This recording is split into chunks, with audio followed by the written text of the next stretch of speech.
यहाँ विश्वविद्यालय की जो तथाकथित जो विपक्ष के लोग हैं, जो आरएसएस और संघ से जुड़े हुए लोग हैं, ये साजिशन तौर पे मुझे फंसाने की कोशिश कर रहे हैं। इसी चीज़ से बौखलाए कट्टरपंथी और जो भी मनुवादी सोच के जो भी लोग रहे होंगे, वो उस छात्र के कंधे पे बंदूक रख के चलाने का प्रयास कर रहे हैं। बात यह है, जातिवादी मानसिकता के लोग यहाँ पे भरे पड़े हुए हैं।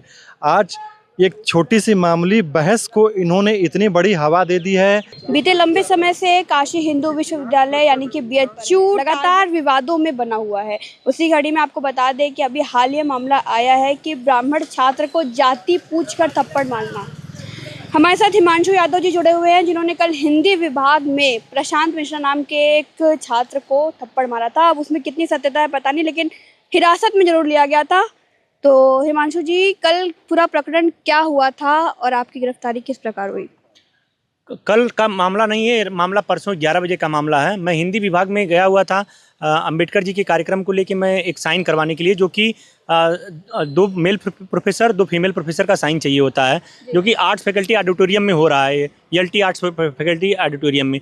तो उसमें परमिशन मिल चुकी हुई थी और मुझे 2 प्रोफेसर मेल और फीमेल का साइन चाहिए था, जो कि 2 मेल प्रोफेसर का साइन हो चुका हुआ था और एक फीमेल प्रोफेसर का साइन चाहिए था, वो जो कि यहीं हिंदी विभाग के 3rd फ्लोर पे मैडम क्लास ले रही थी, उन्हीं का जाके साइन मुझे चाहिए था। तो मैं वहाँ पे गया तो मैडम अटेंडेंस ले रही थी, मुझसे कहीं कि 5 मिनट वेट करो, मैं अभी बाहर आ रही हूँ, तो मैं साइन कर दे रही हूँ और बातचीत कर ले रहा हूँ। तब मैं 5 मिनट वहाँ वेट करने के लिए मैं खड़ा था। तब तक एक जो लड़का है आया, तो एक लड़का आया जो प्रशांत मिश्रा नाम का है। मैं उससे पूछा कि उसका नाम भी नहीं मैं पूछ रहा हूँ, उससे मैं पूछ रहा हूँ कि आप यहाँ हिंदी डिपार्टमेंट में क्या कर रहे हैं, बीए कर रहे हैं कि एमए कर रहे हैं? तो कह रहा है कि मैं एमए कर रहा हूँ। कि फर्स्ट ईयर है कि सेकेंड ईयर? तो कह रहा है सेकेंड ईयर। फिर उसके बाद कह रहा है कि तुम मठाधीश हो, तुम इस तरह से मुझसे पूछोगे, तुम होते कौन हो मुझसे ये पूछने वाले? हम कह अरे बता दिए भाई, तो ठीक है, कोई बात नहीं है सारी चीज़ों को लेके। हम इस तरह से बदतमीजी तौर से तुम तड़ाक करके बात मत करो। मैं तुम्हारा यहाँ के सीनियर छात्र हूँ, मैं यहाँ का इकाई अध्यक्ष हूँ, मेरा नाम हिमांशु यादव है। हाँ, फिर वो कर तुम्हारा नाम हिमांशु यादव, तुम यहाँ आरक्षण से आए हो, तुम भैंस गोरी चरा के, हाँ तुम ये सब करके आए हो, तुम यहाँ आरक्षण से पढ़ने आए हो, तुम हमको सिखाओगे, हमसे सवाल जवाब करोगे? शुरुआत मतलब उनके तरफ से ही हुई थी? हाँ, शुरुआत उनकी तरफ से हो रही है और मैं उनको समझा रहा हूँ। मैं एक नेतृत्व करता हूँ, इस वजह से मैं समझाने की कोशिश करता हूँ, बच्चों को बीच में रहने की कोशिश करता हूँ। और मैं सभी जितने भी यहाँ विश्वविद्यालय के छात्र हैं, चाहे जो भी वर्ग से छात्र आते हैं, मैं सभी का सम्मान करता हूँ। हाँ, तथ्यों की बात करें तो पुलिस ने बिना तथ्य के तो गिरफ्तारी की नहीं। सीसीटीवी फुटेज अवेलेबल है और उसमें ऑडियो भी अवेलेबल है। नहीं है, कोई सीसीटीवी फुटेज में कोई ऐसा तथाकथित वो नहीं था, न वहाँ पे कोई मारपीट हुई थी, न कोई ऐसा रिकॉर्डिंग था। ये साजिशन विश्वविद्यालय की तरफ से, पुलिस प्रशासन की तरफ से साजिशन मुझे फंसाने की कोशिश की गई हुई थी। क्योंकि मैं विश्वविद्यालय में, आप लोगों को पता है, मीडिया के माध्यम से पता है कि विश्वविद्यालय में मैं तमाम मुद्दों को लेके मैं आवाज़ उठाता हूँ, हर वर्ग के लेके आवाज़ उठाता हूँ, हर एक मुद्दा को लेके विश्वविद्यालय में जो भी मुद्दा आते हैं मैं सभी मुद्दे को उठाता हूँ। और आने वाले प्रशासन पे आरोप लगा रहे हैं? बिल्कुल सरासर इसमें प्रशासन मेरे साथ अन्याय किया हुआ है, मिली भगत करके मेरे ऊपर साजिशन मुकदमा करवाया गया हुआ है और मुझे बेबुनियाद तरीके से फंसाया गया हुआ है। मैं इसमें सरासर गलत हूँ। इसमें निष्पक्ष अगर कार्रवाई नहीं हो। छात्र की बात करें तो उसने रिटन कंप्लेन दी थी और रिटन कंप्लेन का कोई मतलब होता है? बिल्कुल रिटन कंप्लेन दिया गया हुआ था और इस पे मैं भी रिटन कंप्लेंट, उसमें आपसी तो आपसी समझौता, उसमें शाम को आपसी समझौता कर लिया हुआ था कि हम इस पे कोई कार्रवाई नहीं करेंगे। हम लोग आपस में, ये कोई बहुत बड़ी लड़ाई नहीं है, ये आपस की बात है, हम लोग आपस में ख़त्म कर लेंगे। लेकिन इसके पीछे जो विपक्ष, जो विश्वविद्यालय के विपक्ष के लोग हैं, जो पीछे के लोग हैं, इसको गुमराह करके, मेरे खिलाफ गुमराह करके साजिशन मुकदमा लिखवाएं और साजिशन जाति टिप्पणी को लेके ये सब सारी चीजें सवाल निशानियां खड़ा किए हुए हैं। आप वहाँ पर अकेले थे, आपके साथ कोई और भी मौजूद था? और भी यहाँ विश्वविद्यालय के लोग थे, विश्वविद्यालय प्रशासन के लोग थे, जो सारी चीज़ों में, जो कक्षा में जो पढ़ाई कर रहे थे, वही सब सारे लोग थे, तो वो सब सारी चीज़ें कर रहे थे। तो वो सब लोग भी थे। आप विश्वविद्यालय में हिंदी विभाग में आप आएंगी तो वहाँ पूछेंगे कि क्या ये जातिगत मामला था, क्या वहाँ मारपीट हुई थी, तो आपको सरासर बच्चे वहाँ पे वो बोलेंगे कि नहीं, ऐसा कोई मामला नहीं था, ऐसी कोई सारी चीज़ें नहीं हुई थी। हम इनके साथियों से बात करते हैं, क्या कभी ऐसा मामला सामने आया है जाति पूछकर मारने वाला? किसी और के लिए भले ही आया हो, लेकिन हिमांशु यादव का अध्यक्ष समाज छात्र सभा द्वारा कभी भी ऐसा कुछ नहीं हुआ है। हमारे छात्र सभा में ही कई सवर्ण के लोग हैं, मैं खुद सवर्ण हूँ, मैं खुद सवर्ण वर्ग से आता हूँ, लेकिन कभी भी हिमांशु भैया द्वारा ऐसी कोई चीज़ें नहीं की गई हैं जिससे कभी ये मुझे पता चला हो कि हाँ भाई मैं सवर्ण हूँ, ये यादव हैं। लेकिन जिस प्रकार से मैं यहाँ बाहर उस दिन उपस्थित भी था, जिस प्रकार की भी चीज़ें हुई हैं, जो भी मठाधीशी पीछे से कर रहे हैं, वो छात्र तो शाम तक समझौते के लिए भी राजी हो गया था कि ठीक है भैया, आप मुझसे सीनियर हैं, मैं चीज़ें यहाँ समाप्त करना चाहता हूँ, मैं भी पढ़ना लिखना चाहता हूँ, और आप भी एंथ्रोपोलॉजी के छात्र हैं, आप भी आगे पढ़िए लिखिए भैया, हमेशा समर्थन है। लेकिन न जाने ऐसी क्या चीज़ हुई, हिमांशु यादव जब से इकाई अध्यक्ष बने हैं, आज लगभग 1 साल होने को है, ऐसे कई सारे विश्वविद्यालय से लेकर के उत्तर प्रदेश प्रशासन तक जो भी भ्रष्टाचारी और जो भी गलत चीज़ें विश्वविद्यालय में व्याप्त थीं, उसके लिए हर एक चीज़ के लिए हिमांशु यादव हमेशा से खड़ा रहा है।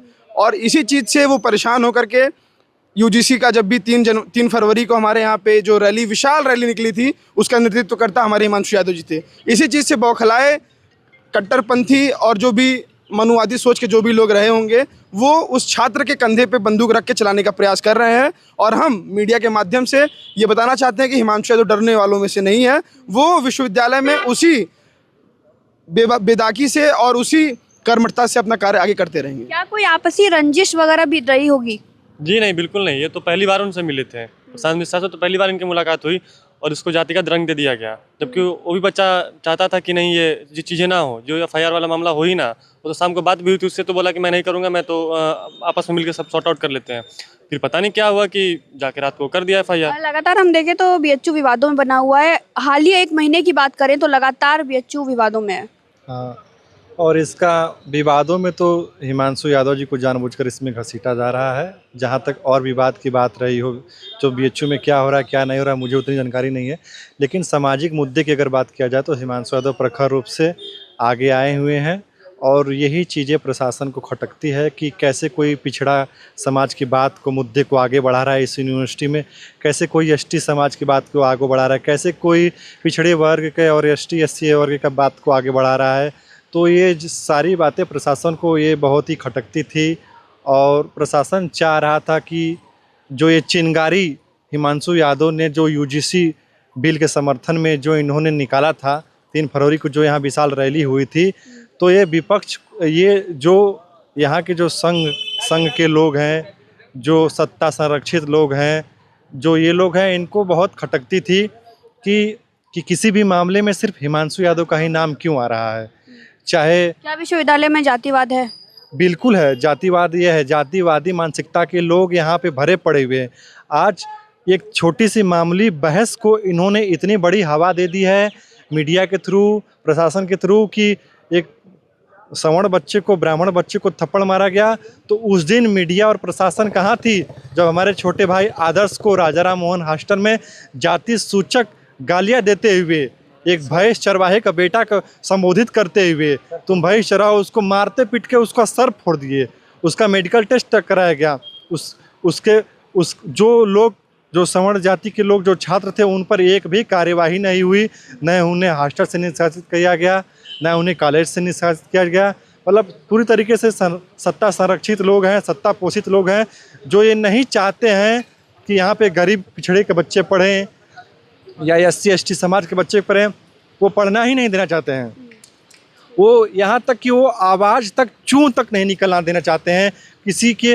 वो वेदना इतनी उनको चोट पहुँच रही है, इतनी उनको पेट में दर्द हो रहा है कि वो किसी पिछड़े समाज के बच्चे को, ST SC समाज के बच्चों को देखना ही नहीं चाहते हैं, पढ़ने ही नहीं देना चाहते कि कैसे यहाँ तक पहुँचा है।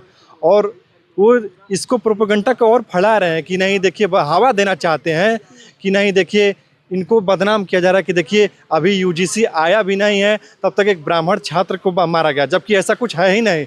आज तक कभी भी यहाँ पे ब्राह्मण छात्रों के साथ, कभी क्या सवर्ण बच्चों के साथ कभी ऐसा हुआ ही नहीं कि उसके साथ दुर्व्यवहार किया गया।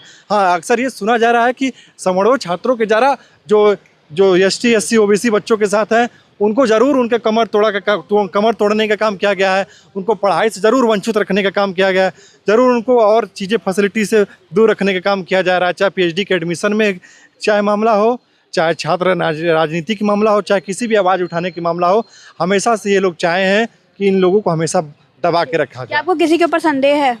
यहाँ विश्वविद्यालय के जो तथाकथित जो विपक्ष के लोग हैं, जो RSS और संघ से जुड़े हुए लोग हैं, ये साजिशन तौर पे मुझे फंसाने की कोशिश कर रहे हैं। मुकदमा भी उनके कहने पर? हाँ, उनके कहने पे ही, जो विपक्ष के लोग हैं उनके कहने पे ये सारी चीज़ें हो रही हैं, और मुझे साजिशन के तहत मुझे फंसाया जा रहा है। और ये लोग ये सोच रहे हैं कि इसको फंसा देंगे तो ये विश्वविद्यालय में जो इतना काम कर रहा है, जो इतने मुद्दों को उठा रहा है, जो सामाजिक न्याय की लड़ाई लड़ रहा है, ये पीछे हट जाएगा। लेकिन मैं पीछे नहीं हटने वाला हूँ। मैं आपको आपके चैनल के माध्यम से बता देना चाहता हूँ कि कितनी भी लोग जोर आजमाइश लगा देंगे हमको रोकने की, लेकिन मैं रुकूंगा नहीं। और मैं हर समाज के मुद्दों को लेके सभी सारी चीज़ों को लेके वो किया हूँ।